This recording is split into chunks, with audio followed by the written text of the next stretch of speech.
Dealing with squatters, my real story. There are certain lessons in business I hope you never have to learn. This is one of them.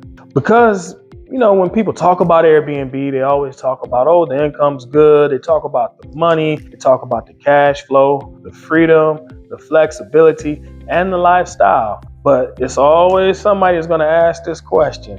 What if somebody don't leave?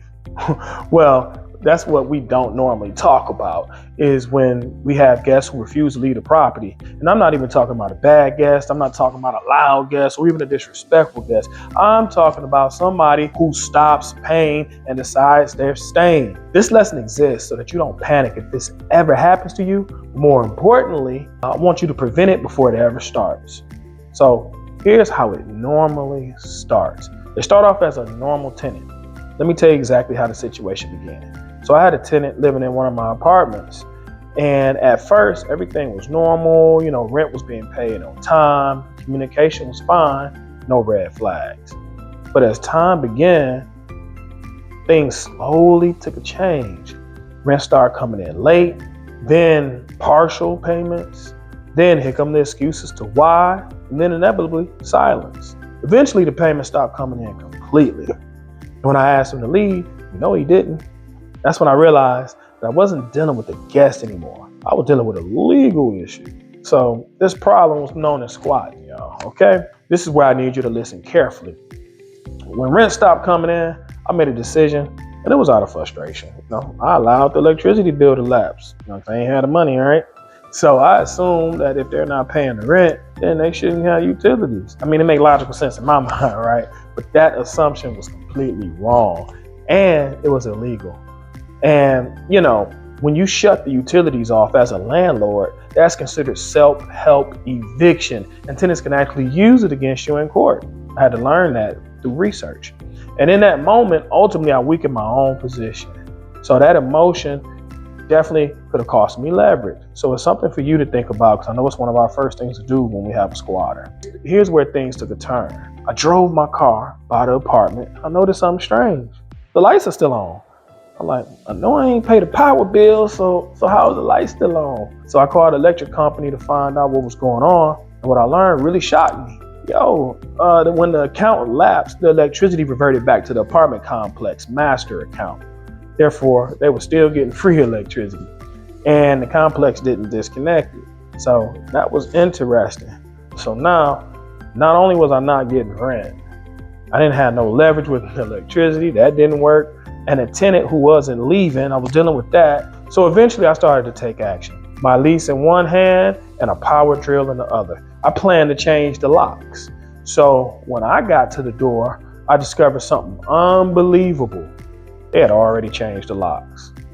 I'm like, man, what do these people think they are? So on my own property, you gonna change the locks? So at that moment, I knew the situation was beyond casual handling. So I called the police and I met them at the property.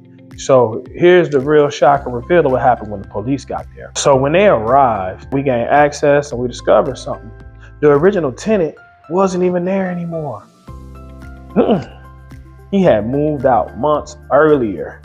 Instead, it was a young woman living there, and she claimed that she was paying him rent in cash to my original tenant who had moved out. That's crazy, right?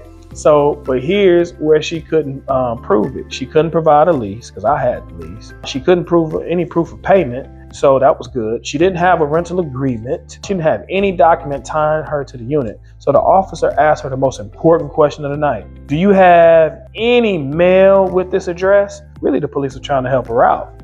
And she said no. And that's what saved me. See, without having a mail or something written down, she had no legal basis to stay in the house. And they asked her to move that night. So I got lucky. You understand, mail establishes residency, so be careful with that. Utility bills establish residency, just as bank statements and different things do. So be very mindful with allowing tenants to mail things to their house, even if it's government. I don't care what they say. Hey, I got a credit card and I need to get it. They better mail it down the street to the post office. So even without paying, the courts wouldn't then be able to remove her if she would have had something with her name on it. So that really helped me out. So I learned a really good lesson there. Now, because she had no mail, no documentation, the police told her that she had to pack it up and leave immediately. I lost months of rent, but I avoided losing the property. So it all worked out at the end. So the lessons that changed everything. Let me tell you, the lessons from this experience: first, never act emotionally. Emotion weakens your legal position. Second, never shut off utilities. That can destroy your case.